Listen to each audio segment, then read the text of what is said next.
I'm 61 years old. I've been married to the same man for almost 4 decades, and until recently, I believed I had everything figured out: love, loyalty, life. I wasn't one to chase excitement or stir up drama. I liked things simple, predictable. But sometimes life sneaks up behind you, places a hand on your shoulder, and whispers, "Not yet." I never thought something like this could happen to me. Please, don't make the same mistake I did. It all started on a cloudy Tuesday afternoon. I had just finished helping with setup for the retirement luncheon at my husband's company. He'd asked if I could lend a hand since they were short-staffed, and I'd always liked being helpful. The office was buzzing with that strange mix of celebration and quiet sadness. Balloons, fruit platters, and cheap sparkling cider. People making small talk like it was their job. I didn't know many of them, but I smiled anyway. That's just what you do. My husband, Mike, was caught in a conversation with the guest of honor, and I didn't want to interrupt. I figured I'd sneak out and wait in the car. That's when I heard the voice behind me. "Need a ride, Mrs. Callahan?" I turned and saw Nathan, one of Mike's younger coworkers. I remembered him from a couple of Christmas parties. Tall, dark hair always a little messy, like he forgot to brush it but somehow made it work. Maybe mid-30s. He was polite, quick with a joke, but never too forward. The kind of man who blended in until you realized you were looking at him a second too long. "Oh, no," I said. "I'm just heading out to the car. I can wait." He raised an eyebrow, glanced at the sky. "Looks like it's about to rain." I parked close. "I don't mind at all." I hesitated. I really did. But my feet were tired, and the sky had turned the color of old bruises. I gave a little nod. His car smelled like peppermint and leather. Clean, but lived in. He turned down the radio as soon as I got in, and we settled into that familiar silence between two people who don't really know what to say. "You helped a lot in there," he said after a moment. Everyone seemed to appreciate it. "Just tried to be useful," I replied, eyes fixed on the windshield. The rain had started to sprinkle, soft at first. Nathan smiled. "That's what people like you do, huh? Always helping. Always in the background." I wasn't sure how to take that. People like me. He looked embarrassed. I didn't mean it badly. Just, I don't think most people even realize how much women like you hold things together. I felt a little breath catch in my throat. No one had said something like that to me in years. Maybe ever. I looked at him more carefully, trying to read his face, but he kept his eyes on the road, steady and calm. "It's funny," I said, half laughing.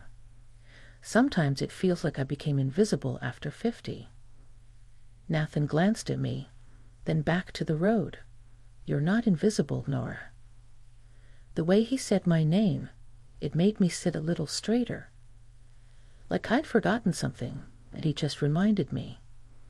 We drove in silence again, the sound of the rain growing louder on the roof. I thought he'd drop me at the gate, but he turned down the side road that led directly to our house. "You know where we live?" I asked, surprised. "I've dropped Mike off before. After the company baseball game, remember?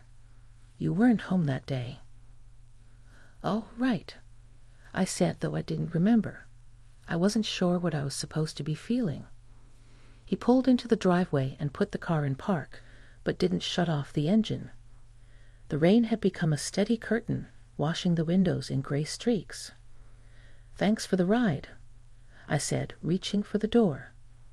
But before I could open it, he spoke. "Nora, can I ask you something? And you can tell me to shut up if it's out of line." I paused, hand still on the door handle. Something in his voice made me turn back. "Okay, I said carefully. He looked at me, not in a way that made me feel small or objectified, but like he was actually seeing me, really seeing me. Like a person, like a woman. "Are you happy?" he asked, just like that. I blinked. A strange warmth spread through my chest, followed by a cold wave of guilt. "That's a complicated question." He nodded, eyes still on mine. "Think it's supposed to be." I didn't know what to say. No one ever asked me things like that. They assumed. They guessed. But no one ever really asked. I looked at him and saw something I wasn't ready for. Curiosity, gentleness, maybe even longing. Not lust, not recklessness, just connection. I felt my throat tighten. I should go. Nathan nodded slowly.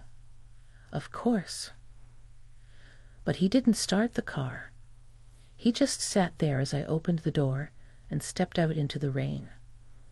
I didn't run for cover. I didn't even hurry. I let the water soak through my blouse and hair and down my spine. It felt cold and clean and confusing. Mike was still inside at the party. He wouldn't be home for another hour. And Nathan? He was still sitting in the car when I looked back once, just before stepping inside. That night, as I stood in the kitchen drying my hair with a towel, I realized something strange.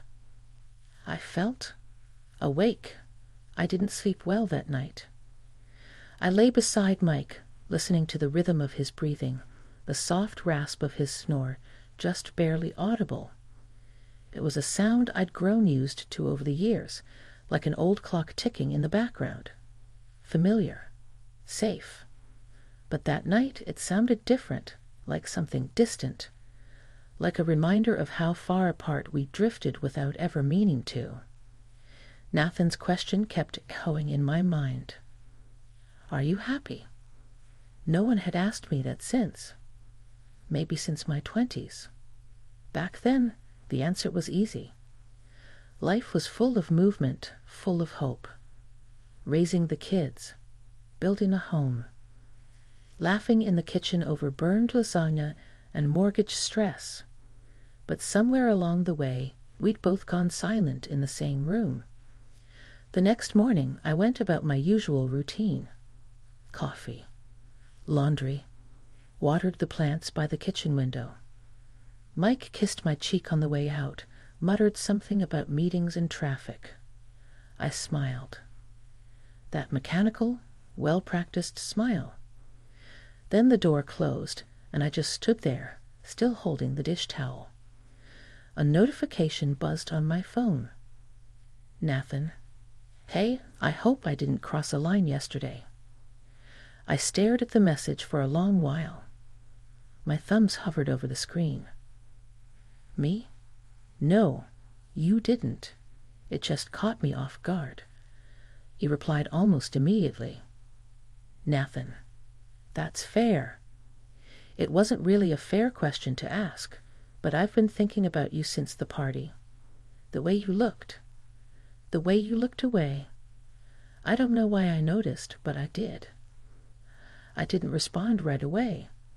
I walked around the living room, picked up a stray sock from under the couch, rearranged a picture frame that was already straight. My heart was tapping a little faster than it should have been. Finally, I typed, "Me? You're not wrong. I have been invisible for a long time." He didn't answer for a while. I imagined him reading it slowly, maybe thinking hard about how to reply. When he did, it wasn't what I expected. "Nathan, would you like to get a coffee sometime? Just talk, nothing more."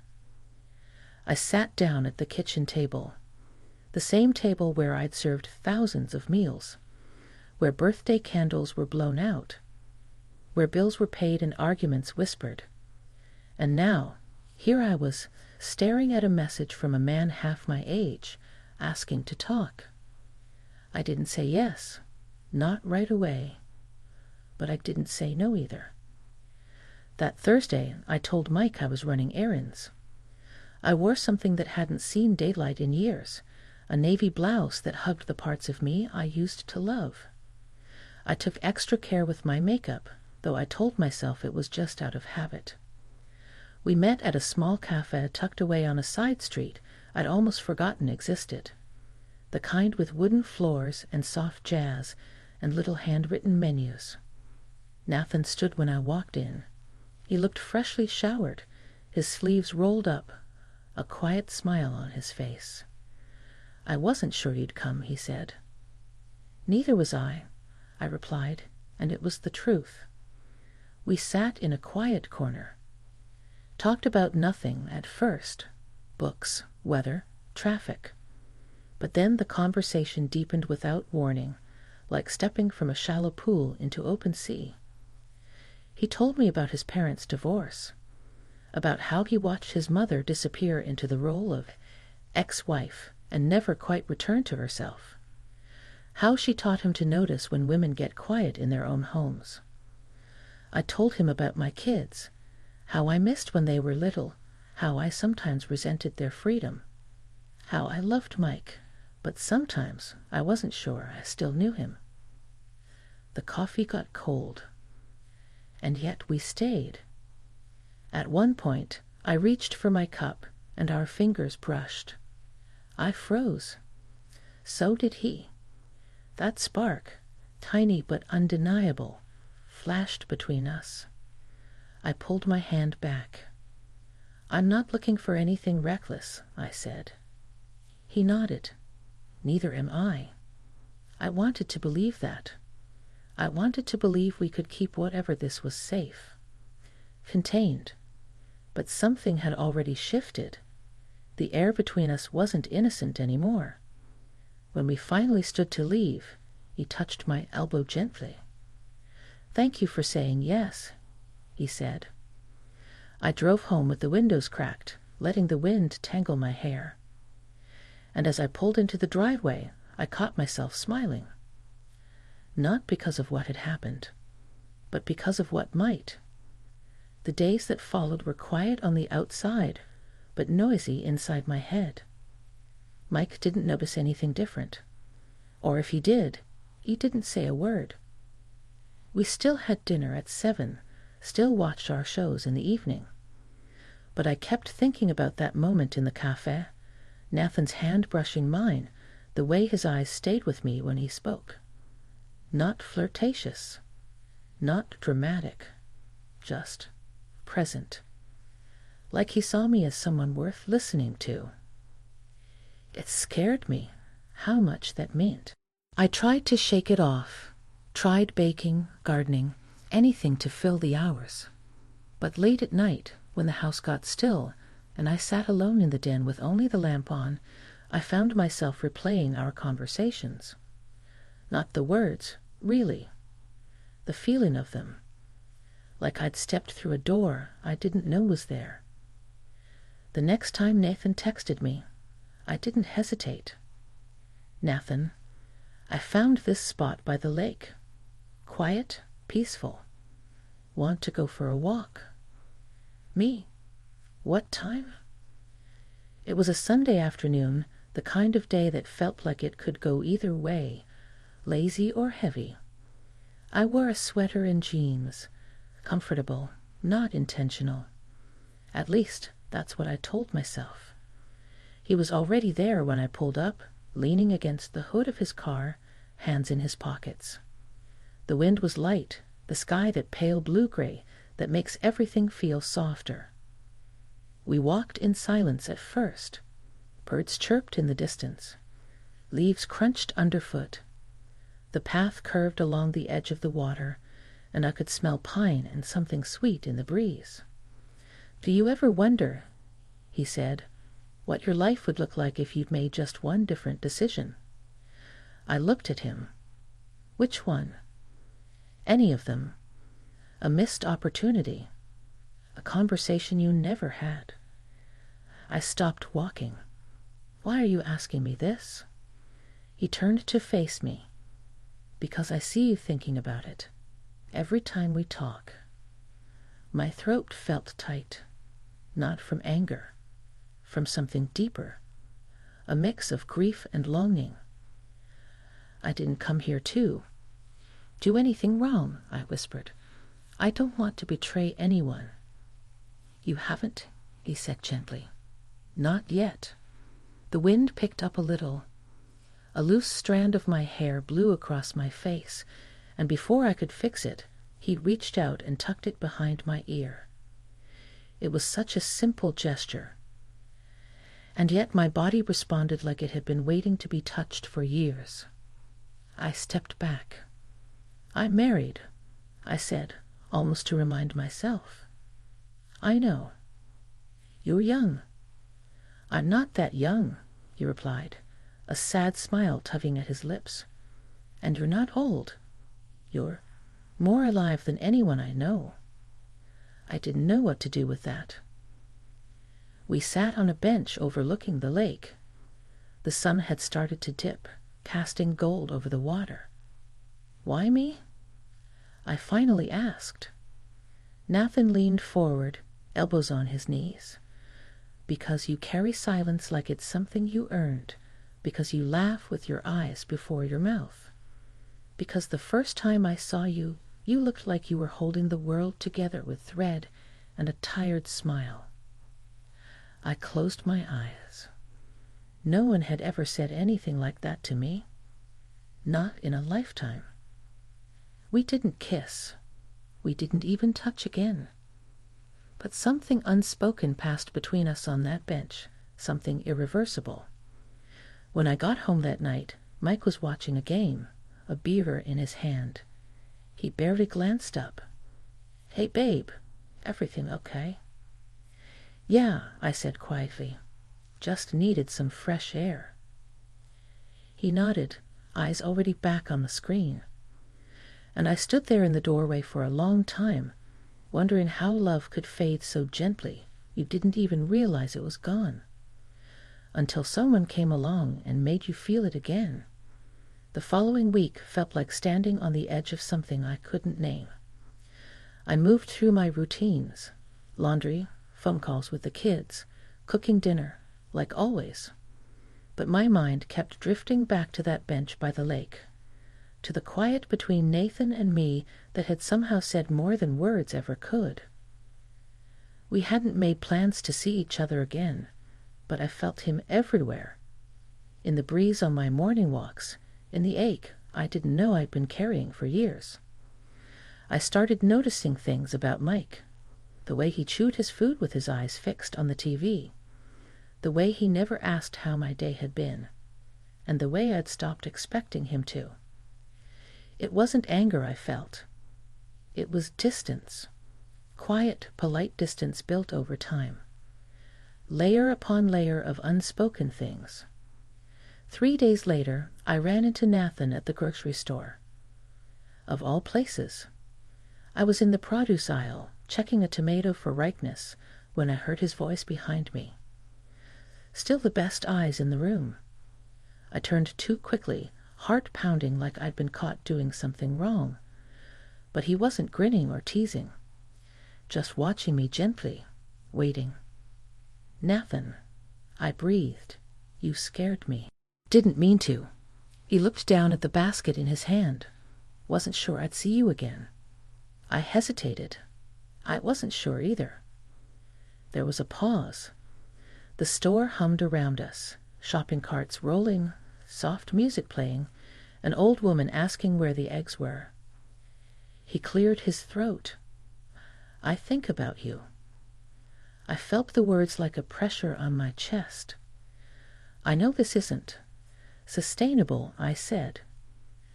This thing between us, it can't go where it wants to go. I know, he said quietly. But that doesn't mean it wasn't real. We stood there for a long moment, neither of us knowing what to do next. Then finally I nodded. Walk me to my car? Outside, the air smelled like rain again. We didn't speak as we walked, just moved together in step, like we always had. At my car, I stopped and turned to him. I can't be someone who lies, Nathan. Not to him, and not to myself. I don't want you to be, he said. But I needed you to know. You woke something in me. Something I didn't know I could feel again. The tears came before I could stop them. Soft, almost apologetic. You did the same for me, I whispered. He stepped forward, and for the first time we embraced. No urgency. No heat. Just closeness. His arms around me, my cheek against his shoulder, the quiet ache of letting go. Then he pulled back. Goodbye, Nora. Goodbye. And just like that, he was walking away. I sat in the car for a while before starting the engine, watched the taillights of his car fade out of the lot. I didn't cry again. I just sat with the truth. When I got home, I found Mike in the backyard, fiddling with the grill. The scent of charcoal and lighter fluid hung in the air. Hey, he said, wiping his hands. I was thinking we could have burgers tonight. Like old times. I nodded. That sounds nice. He looked at me a little longer than usual. You okay? And for the first time in a long while, I told the truth. I'm not sure, I said, but I want to be. We stood there quietly as the sky turned orange above us. It wasn't closure, not really. It wasn't an ending or a beginning. It was a moment. And sometimes moments are all we get. But they're enough to wake us up, to remind us we're still here, still capable of feeling, of choosing, of changing, even after all this time.